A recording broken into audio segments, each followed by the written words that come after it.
So the first casualty of a moment like this is clarity.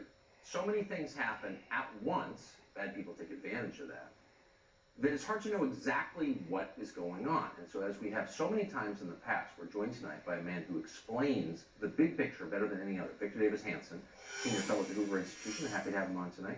Professor, thanks for coming on. What do you make of this?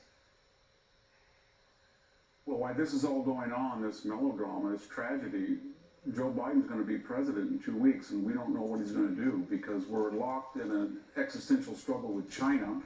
And from what we hear, he disapproves of the Trump policy toward China. What does that mean? Does that mean we're going to go back to managing decline again and overlook China's egregious behavior? We had a breakthrough in the Middle East, Tucker. Are the Palestinians going to go back to the central discussion of the entire disagreement? Are we going to go back to the Iran deal? Are we going to tell the moderate Arab countries, you know what, please don't recognize Israel?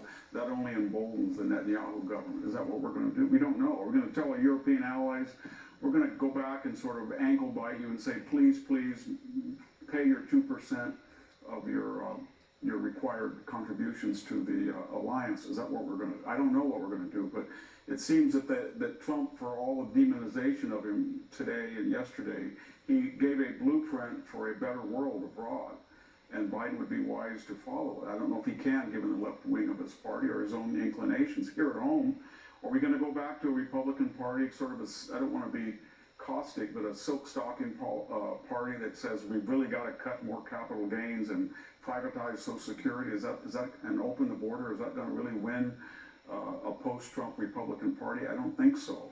And are we going to say we need more regulation again? We've got to get back to regulating the economy. We've got to stop fracking on federal lands. We've got to have this new Green Deal. We got more Solyndra. That worked last time.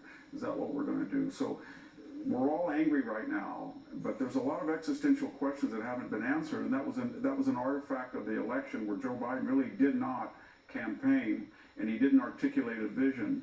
And there was a cynicism that he was compromised by the left wing of his party in a Faustian bargain. And all of that is going to be unveiled, Tucker, but it's going to be unveiled in a canvas where we haven't seen something since 1932.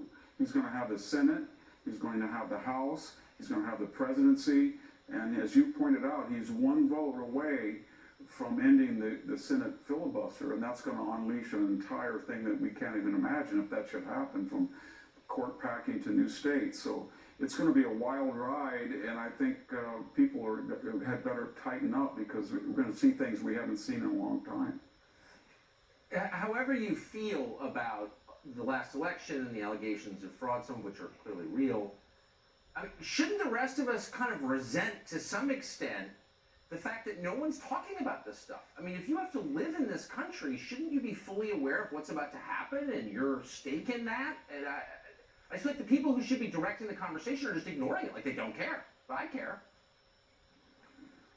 Yeah, I don't really care whether some ambassador to Northern Ireland or an envoy wants to resign the last 12 days to virtue signal his displeasure of the person he used to work for. Not when we owe $28 trillion in debt right now. And we've exhausted all of the stimuli if we get into a big, big depression. I mean, we're already at zero interest. We already have a $4 trillion deficit. We already have a massive debt. What do you do next to stimulate the economy? And so, yeah, here in California, we're facing an existential drought if it continues like it is. We can't get anybody vaccinated. Los Angeles and San Francisco, under the control of 2 county sheriffs, are in complete disarray. It's lawlessness under Mr. Boudin and Gascon. So this state is in crisis, and we have a governor who's facing recall. No one's talking about it. This is the 5th largest economy in the world. So yeah, there's other issues besides which particular cabinet officer decides in the last 13 days of his tenure that he's morally superior enough so that he has to depart and virtue signal that reality.